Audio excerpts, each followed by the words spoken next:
Καλημέρα. Χαίρετε. Καλώς ορίσατε στο μάθημα 42. Το σημερινό μάθημα μας ανοίγει τα μάτια κυριολεκτικά. Αλλά πριν μια ερώτηση. Για να δω κάτι, τι χρειάζεται? Να λειτουργεί καλά η όρασή μου? Να είναι κάτι εκεί για να το δω? Να υπάρχει φως για να μπορώ μέσα σε αυτό να το δω? Να συμμετέχει ο νους? Ωραία. Ο τρόπος που κοιτάμε τα πράγματα είναι περιορισμένος στην πραγματικότητα. Είμαστε τυφλοί. Κοιτάμε χωρίς μάτια κάτι που δεν υπάρχει. Αυτή βέβαια η πολύ ακραία παράξενη θέση εμπεριέχεται στα μαθήματα θαυμάτων, αλλά μπορούμε να τη διαπιστώσουμε και με άλλο τρόπο μέσα στην καθημερινότητά μας, ακόμα και μέσα στον κόσμο των μορφών. Ας δούμε ένα παράδειγμα. Αυτό είναι το ανατολικό έτομα του Παρθενώνα. Μια μικρογραφία βέβαια και βλέπουμε από αριστερά 4 άλογα, μια σειρά από μορφές, στο κέντρο τον Δία με την Αθηνά, δίπλα στην Αθηνά τον Ύφαιστο που με το τσεκούρι άνοιξε το κεφάλι για να ξεπεταχτεί η Αθηνά, θεούς, θεές, διάφορους νύμφες. Ωραία. Παρατηρήστε την εικόνα. Ξεκινάει με 4 άλογα και καταλήγει σε 4 άλογα. Ωραία. Όμως αυτά τα 4 άλογα, ένθεν και ένθεν, σηματοδοτούν τον ερχομό της ημέρας και το τέλος της νύχτας. Γιατί αριστερά, στην αρχή του αετώματος, είναι ο ήλιος που έρχεται με το άρμα του, ενώ δεξιά, στο τέλος του αετώματος, είναι η σελήνη που κατέρχεται με το δικό της άρμα.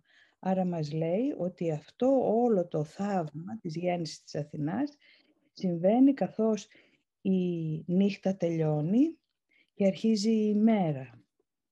Και στη διάρκεια της λοιπόν συμβαίνει αυτό. Είναι λοιπόν δύο σύμβολα βαλμένα ακριβώς στις γωνίες αυτές για να δείξουν, να σηματοδοτήσουν την έλευση του φωτός, της αλήθειας, της σοφίας. Τελειώνει η νύχτα, αρχίζει η μέρα. Το είδαμε? Το είδαμε. Για να δούμε τώρα κάτι άλλο, μια λεπτομέρειά. Αριστερά είναι η ύπη του ήλιου, η ορμή για το ημερήσιο ταξίδι.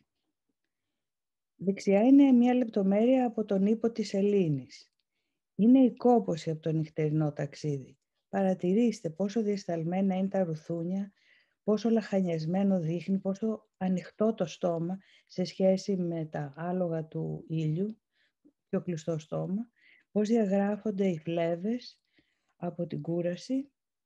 Μας δείχνει λοιπόν ότι αυτό το άλογο έτρεχε όλη τη νύχτα και τώρα κατάκοπο δει.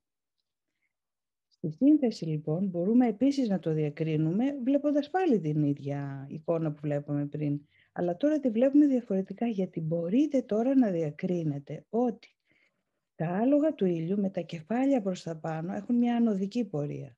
Ενώ τα άλογα της σελήνης με τα κεφάλια που γέρνουν προς τα κάτω δείχνοντας την κόπωση πηγαίνουν προς τα κάτω. Το βλέπατε αυτό στην αρχή? Όχι. Τι το είδε τα μάτια σας? Ή ο νους σας? Και τι συνέβη στο νου για να μπορέσει να το δει το μάτι? Τα μαθήματα θαυμάτων μας λένε ότι υπάρχουν πράγματα τα οποία δεν βλέπουμε με τα μάτια του σώματος, έστω και αν τώρα τα είδαμε με τα μάτια του σώματος, φανταστείτε ότι υπάρχουν και άλλα πιο πέρα από αυτά που αντιλαμβανόμαστε στις μορφές. Τι μας λένε? Ας δούμε την επόμενη εικόνα. Νου θωρά και νους ακούει. Θυμάστε αυτό το ρητό. Τις εικόνες που παράγει μέσα του και ταυτίζεται με αυτές, νομίζοντας ότι βλέπει με τα μάτια τους, αλλά αυτή η όραση είναι όπως τα όνειρα. Ουσιαστικά είναι ένας κόσμος από σκιές, μας λένε τα μαθήματα θαυμάτων, αλλά και ο Πλάτωνας. Ζούμε σε ένα κόσμο αντανάκλαση ενός άλλου κόσμου και είναι σκιώδης, είναι οχρή αντανάκλαση αυτού που υπάρχει αληθινά. Αλλά αυτό που βλέπουμε με τα μάτια μας συνεπέρνει τόσο που ταυτιζόμαστε και τώρα νομίζουμε ότι κοιτάμε με τα μάτια της εικόνας. Εδώ, εν προκειμένου, ο Καραγκιόζης νομίζει ότι κοιτάζει. Τι συμβαίνει όμως? Για να δούμε την επόμενη εικόνα. Η αληθινή όραση ξεκινά όταν ο νους αντιληφθεί ότι ο κόσμος που βλέπει είναι μία κατασκευή του. Ο νους κινεί ό,τι φαίνεται να είναι έξω από αυτόν. Η εικόνα που βλέπαμε προηγουμένως ήταν από την άλλη μεριά. Ήταν δηλαδή από τη μεριά του θεατή που ταυτίστηκε με την εικόνα. Τώρα βλέπουμε πίσω στα παρασκήνια ποιος κινεί την εικόνα. Στη θέση του καραγκιόζοπαίχτη εδώ, βασικά είναι ο νους μας, ο οποίος παράγει εικόνες, τις προβάλλει, πηγαίνει από την άλλη μεριά σαν θεατής και μετά ταυτίζεται και νομίζει ότι είναι ο ήρωας αυτής της κατάστασης. Αυτό είναι εν περιλήψει όλο το νόημα της αληθινής όρασης, στο οποίο μας καλέσουν τα μαθήματα θαυμάτων σιγά σιγά να εισέλθουμε. Δηλαδή να αντιληφθούμε ότι είμαστε ο νους πίσω από τις εικόνες και μετά να ανακαλύψουμε αν αυτός ο νους μπορεί να δει κάτι άλλο. Και με ποια δύναμη θα μπορούσε να το δει? Άραγε. Το μάθημα λοιπόν μας λέει ότι ο Θεός είναι η δύναμή μου και η όραση είναι το δώρο του. Η σημερινή ιδέα συνδυάζει δύο πολύ ισχυρές σκέψεις εξίσου σημαντικές. Παρουσιάζει επίσης μία σχέση αιτίας και αποτελέσματος, που εξηγεί γιατί δεν μπορείς να αποτύχεις στις προσπάθειές σου να πετύχεις το στόχο αυτών των μαθημάτων. Θα δεις, επειδή αυτή είναι η βούληση του Θεού. Είναι η δύναμη του, όχι η δική σου, που σου δίνει δύναμη. Και είναι το δώρο του και όχι το δικό σου, που σου προσφέρει την όραση. Άρα λοιπόν, ο Θεός είναι η δύναμή μου, η δύναμη του Θεού είναι η αιτία και το αποτέλεσμα είναι η άλλη όραση, που είναι το δώρο του. Να προχωρήσουμε στο τι λέει η άσκηση κάτω λοιπόν. Ο Θεός είναι πράγματι η δύναμή σου και ότι αυτός δίνει τα αληθινά. Αυτό σημαίνει ότι μπορείς να το λάβεις οποιαδήποτε στιγμή και οπουδήποτε, όπου κι αν είσαι και σε οποιασδήποτε συνθήκες και αν βρεθείς. Το πέρασμά σου μέσα από το χρόνο και το χώρο δεν είναι τυχαίο. Δεν μπορείς παρά να βρίσκεσαι στο σωστό μέρος την κατάλληλη στιγμή. Τέτοια είναι η δύναμη του Θεού, τέτοια είναι τα δώρα του. Δεν χρειάζεται δηλαδή να κάνω κάποιες ιδιαίτερες τελετουργίες ή κάποια ιδιαίτερα πράγματα για να πάρω αυτό το δώρο, γιατί κάτω από οποιασδήποτε συνθήκες αυτό μου δίνεται επειδή είναι η βούληση του Θεού. Δηλαδή μου λέει ότι μπορώ ανα πάσα στιγμή να βιώσω την εμπειρία του ανοίγματος της άλλης όρασης, όπου και αν είμαι. Ακριβώς. Αρκεί να το θέλω, να είμαι κι εγώ εκεί. Λέει η άσκηση, το δώρο του Θεού μπορείς να το λάβεις οπουδήποτε κι αν είσαι, οποιαδήποτε στιγμή, όπου κι αν είσαι και σε οποιασδήποτε συνθήκες κι αν βρεθείς. Δείτε τι λέει ο Νίκος Καζαντζάκης. Πάντα όσο περνώ την αγωνία μάχομαι, απελπίζομαι και φωνάζω. Μα όταν πιάσει μόνη ώρα να δρέψω τον καρπό της άσκησης, γλύκα χύνεται στην καρδιά μου, σιωπή και ανάπαυση. Και χωρίς προσπάθεια, πότε σε όραμα, πότε στον ύπνο ή πηγαίνοντας στο δρόμο και έχοντας το νου μου αλλού, δέχομαι τη λύτρωση. Είναι αυτό το δέχομαι λοιπόν. Ας δούμε πρακτικά λοιπόν πώς θα προχωρήσουμε προς αυτό. Ναι. 2 φορές εξασκούμεθα σήμερα για 3 έως 5 λεπτά, όσο το δυνατόν πιο σύντομο αφού ξυπνήσεις και όσο το δυνατόν πιο κοντά στην ώρα που θα κοιμηθείς. Ωστόσο είναι καλύτερα να περιμένεις μέχρι να μπορείς να καθίσεις μόνος σου κάποια στιγμή που αισθάνεσαι έτοιμος, παρά να απασχοληθείς με την ώρα αυτή καθ' αυτή. Άρχισε αυτές τις περιόδους εξάσκησης, επαναλαμβάνοντας τη σημερινή ιδέα αργά, με τα μάτια σου ανοιχτά, κοιτώντας γύρω σου. Ο Θεός είναι η δύναμή μου, η όραση είναι το δώρο του. Μετά κλείσε τα μάτια σου και επανάλαβε την ιδέα ξανά, ακόμα πιο αργά από πριν. Μετά από αυτό, Προσπάθησε να μην σκεφτείς τίποτα εκτός από σκέψεις που σου έρχονται σε σχέση με τη σημερινή ιδέα. Για παράδειγμα, θα μπορούσες να σκεφτείς: η όραση πρέπει να είναι εφικτή. Ο Θεός δίνει αληθινά. Τα δώρα του Θεού σε μένα πρέπει να είναι δικά μου, επειδή Αυτός τα έδωσε σε μένα. Βλέπουμε εδώ ότι φέρνει την σχέση πλέον με τον Θεό πολύ κοντά μας. Ότι αναπτύσσουμε όλο και περισσότερο την σχέση μαζί Του. Και ότι αυτός είναι η αιτία για οποιαδήποτε δύναμη έχω. Και ό,τι θέλω που ανήκει σε Αυτόν, αν δεν έχει ήδη δοθεί, μου το δίνει σίγουρα, αρκεί να είμαι εγώ εκεί να το πάρω. Οποιαδήποτε σκέψη λοιπόν που ξεκαθαρά σχετίζεται με τη σημερινή ιδέα είναι κατάλληλη. Και μπορείς να μείνεις κατάπληκτος με το βαθμό κατανόησης αυτών των μαθημάτων που περιέχουν μερικές σκέψεις σου.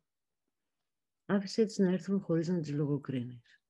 Αν ο νους σου απλά περιφέρεται σε άσχετες σκέψεις ή φτάσει σε ένα σημείο που δεν φαίνεται να σκέπτεσαι τίποτα, άνοιξε τα μάτια σου και επανάλαβε την ιδέα ακόμα μια φορά, ενώ κοιτάζεις αργά γύρω σου. Μετά κλείσε τα μάτια σου και επανάλαβε την. Θεός είναι η δύναμή μου, η όραση είναι το δώρο Του. Μην πιεστείς, απλώς προσπάθησε να κάνεις ένα βήμα πίσω και να αφήσεις τις σκέψεις να έρθουν σε σένα. Όσο πιο συχνά επαναλαμβάνεις την ιδέα στη διάρκεια της ημέρας, τόσο πιο συχνά θα υπενθυμίζεις τον εαυτό σου ότι ο στόχος αυτών των μαθημάτων είναι σημαντικός για σένα και ότι δεν τον έχεις ξεχάσει. Εδώ λοιπόν υπογραμμίζει το γεγονός να το θέλουμε. Να θέλουμε την όραση η οποία μας δίνεται. Να είμαι παρούσα σε αυτό. Και να μην μείνω στο τελετουργικό της ώρας του πότε θα κάνω την άσκηση, αλλά να μείνω πιο πολύ στο αυτό είναι που θέλω. Είναι αυτό που θέλω. Ο Θεός είναι η δύναμή μου λοιπόν, η όραση είναι το δώρο Του και φανταστείτε τι όραση θα πρέπει να είναι αυτή και τι θα μας δείξει. Βέβαια, με το παράδειγμα που έδωσες για τον Παρθενώνα, για το αέτομα, είναι φανερό ότι ενώ αυτό είναι ένα παράδειγμα Του κόσμου, του ψευδαισθητικού. Φαντάσου τι θα γίνει με την άλλη όραση. Ακριβώς. Και να σου απαντήσουμε σε μία ερώτηση που έχουμε καταρχάς από τη Στέλλα, η οποία λέει: στο μάθημα 35 στην αρχή προτείνεται μία άσκηση, αυτή με τα μάτια, και πώς μπορούμε να δούμε πραγματικά πίσω από αυτά, ίσως και με μια απόσταση από το σώμα μας. Αυτό είναι μια στιγμή αληθινής όρασης? Δεν είναι μια στιγμή αληθινής όρασης. Είναι μια απόπειρα να αποστασιοποιηθώ από την αύξησή μου με το σώμα. Ναι, ξέρεις τι, νομίζω ότι είναι αυτό που είδαμε πριν, η εικόνα που είδαμε πριν. Αυτό ζητάμε να γίνει όταν λέμε να πάρεις μια απόσταση. Ναι. Το προτείναμε σε ένα είδος άσκησης, εξάσκησης μάλλον. Και να συνειδητοποιήσουμε ότι κοιτάμε μέσα από τα μάτια, αλλά όχι με τα μάτια. Δηλαδή τώρα, ας πούμε, έχει μετατοπιστεί η επίγνωση εδώ, ότι είναι κάποιος που κοιτάζει αυτό που προβάλλεται προς τα έξω. Ακριβώς. Ακόμα όμως δεν είναι η αληθινή όραση. Όχι, δεν είναι καθόλου η αληθινή όραση. Είναι ακριβώς αυτό που βλέπουμε. Δηλαδή, αντιλαμβάνομαι αυτό που προβάλλω. Παίρνω λοιπόν λίγο χώρο για να δώσω στον εαυτό μου ψυχικά, ψυχολογικά, έναν χώρο, μια απόσταση, για να έχω αυτή την αντίληψη ότι είμαι εγώ αυτός που αντιλαμβάνεται αυτό που αντιλαμβάνεται. Δεν είμαι ταυτισμένη με αυτό που αντιλαμβάνομαι. Είναι λοιπόν το ξεκίνημα, αλλά ακόμα δεν έχουμε φτάσει στην αληθινή όραση. Είναι όμως το ξεκίνημα το αναγκαίο. Ναι. Και υπάρχει και μία συνέχεια στην απάντηση που είχαμε δώσει στην ερώτηση του πατέρα για το παιδί του. Εδώ μας έγραψε, μετά από την απάντηση που δώσαμε, θα ήθελα να εκφράσω μια απορία μου για τον όπως στόχος των μαθημάτων είναι να γαληνέψει η ψυχή μας κάτι που είναι τεράστιο και ανεκτήμητο. Αυτό που δεν μπορώ να καταλάβω και με δυσκολεύει πολύ είναι το εξής. Πώς θα αλλάξει ο κόσμος έξω από εμάς όταν αλλάξουμε εμείς?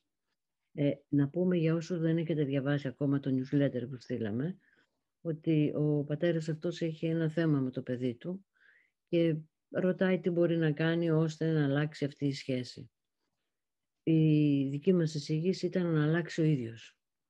Εδώ λοιπόν ο πατέρας ρωτάει πώς θα αλλάξει ο κόσμος, για παράδειγμα πώς θα σταματήσουν να κάνουν κακές πράξεις εις βάρος μας, αυτοί που μέχρι τώρα έκαναν, όχι απλώς κακές σκέψεις να μην κάνουν, αλλά να μην κάνουν και πράξεις. Υπάρχουν και πράγματα που δεν εξαρτώνται από τη δική μας συμπεριφορά. Άρα πώς θα αλλάξουν αυτά όταν εμείς συγχωρέσουμε και αλλάξουμε την αντίληψή τους? Είναι μια συνηθισμένη ερώτηση με άλλη μορφή που κάνει κάποιος όταν εγώ αλλάξω τι θα γίνει με τον άλλον.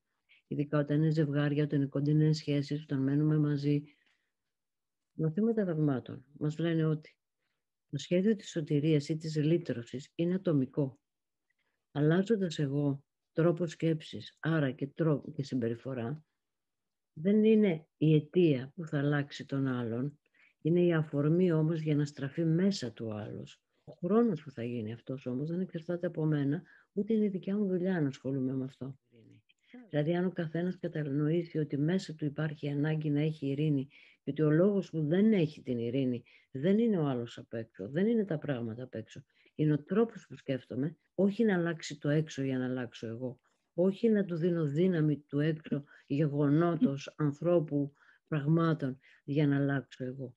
Γιατί έτσι θα είμαι πάντα εξαρτώμενη από το τι γίνεται εκεί έξω. Και ο σκοπός των μαθημάτων είναι ακριβώς αυτό, να αντιστραφεί. Γιατί το έξω είναι αποτέλεσμα του τρόπου που σκέφτομαι. Θα ρωτήσει τώρα κάποιος, δηλαδή το παιδί μου φέρεται άσχημα και αυτό εξαρτάται από μένα? Όχι, δεν πάει έτσι. Ο τρόπος που βλέπω εγώ το παιδί μου, που δεν το βλέπω για κραυγή αγάπης, αυτό που κάνει, ή δεν βλέπω αυτούς που το επηρεάζουν ως κραυγή για αγάπη, είναι το πρόβλημά μου στην πραγματικότητα. Άρα γίνεται μια μετατόπιση σε μεγάλο βαθμό και σε άλλο επίπεδο, για να δω τα πράγματα διαφορετικά. Γι' αυτό και ονομάζεται όραση. Ενώ το άλλο είναι εικονοποίηση.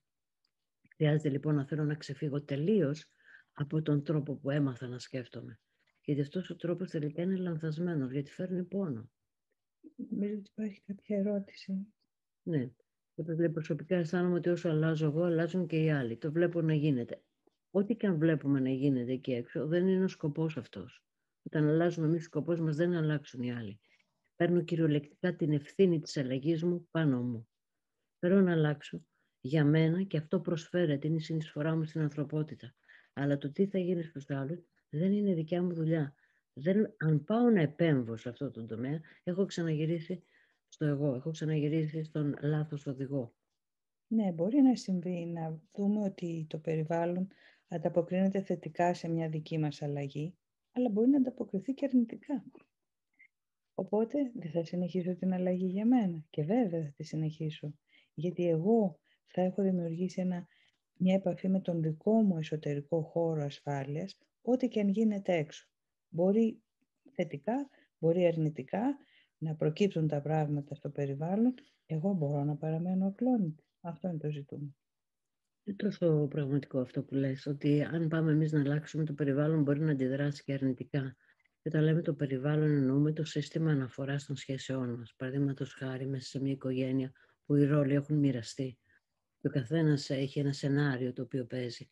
Αν κάποιος αλλάξει, το σύστημα διαταράσσεται προσωρινά και θα αντιδράσει.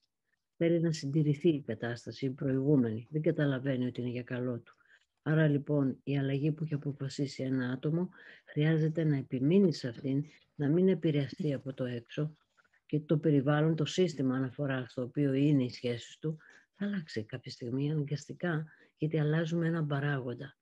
Δηλαδή ένα ρόλο, ένα σενάριο, οπότε θα αλλάξει και το υπόλοιπο, το οποίο δεν είναι δουλειά του ατόμου όμως. Μην μπείτε στην παγίδα, θα αλλάξω και αν δεν αλλάζει ο άλλος, τότε θα του δείξω, εγώ δεν θα αλλάξω. Ναι, γιατί εγώ χάνω. Ναι. Χρόνια πολλά για σας που έχετε τα γενέθλιά σας. Είναι ωραία πράγματι να ξεκινάνε τα γενέθλια με θαύματα. Που έχουμε στείλει το newsletter. Το newsletter το έχουμε στείλει σε όσους έχουν γραφτεί στο newsletter. Αν κάποιος δεν έχει γραφτεί στο newsletter, ας γραφτεί για να το παίρνει το newsletter. Πώς γράφετε? Πηγαίνοντας στο noosfera.gr, επάνω έχει newsletter, γράφει newsletter. Πατήστε και θα κάνετε και την εγγραφή. Ναι, και θα παίρνετε λοιπόν ενημερώσεις και τώρα το συγκεκριμένο newsletter είναι απαντήσεις σε ερωτήσεις που έχετε κάνει. Ωραία. Και αν τυχόν έχετε γραφτεί και βλέπετε ότι δεν το παίρνετε, ρίξτε μια ματιά στα spam. Αυτά για σήμερα. Αυτά λοιπόν. Ο Θεός είναι η δύναμή μου, οι ώρες είναι το δώρο του. Ας το λάβουμε και για τα γενέθλια. Καλημέρα σας. Καλημέρα. Χαίρετε.